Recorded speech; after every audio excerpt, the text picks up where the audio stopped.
Hello guys, आज आपको मैं बताने वाला हूँ सत्र 2025-26 कक्षा 9 विषय समाज विज्ञान मॉड्यूल, जो कि हमने 2 पार्ट कर ली थी अर्थशास्त्र के। आज हम 3 पार्ट करेंगे।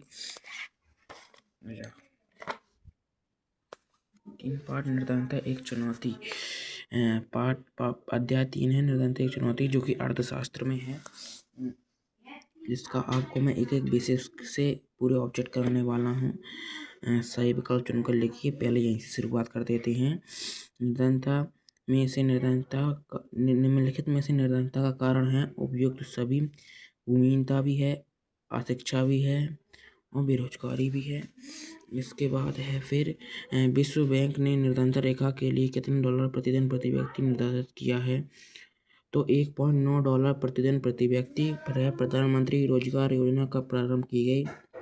1993 में। 2011 की जनगणना के अनुसार भारत में सबसे अधिक निर्धन राज्य कौन सा है? तो उड़ीसा है। उसके बाद है राष्ट्रीय काम के बदले अनाज योजना कार्यक्रम कितने जिलों में लागू हुआ? तो 150 जिलों में लागू हुआ था।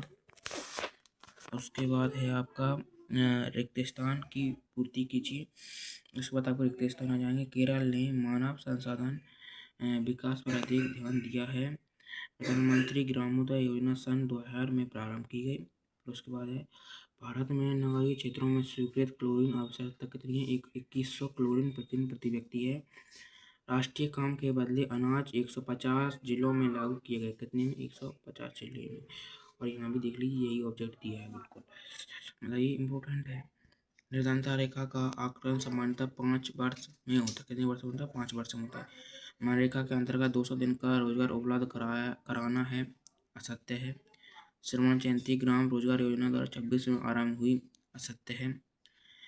2026 में नहीं हुई थी, वो 1993 में हुई थी शायद से। भारत के ग्रामीण क्षेत्रों में 2400 क्लोरीन की आवश्यकता प्रति व्यक्ति प्रतिदिन है। सत्य है। विश्व बैंक जैसे अंतर्राष्ट्रीय संगठन निर्धनता रेखा के लिए एक समान मानक का प्रयोग करते हैं। सत्य। राष्ट्रीय काम के बदले अनाज कार्यक्रम वर्ष 2003 में लागू किया गया। असत्य। फिर आपकी सही जोड़ी बनाइए।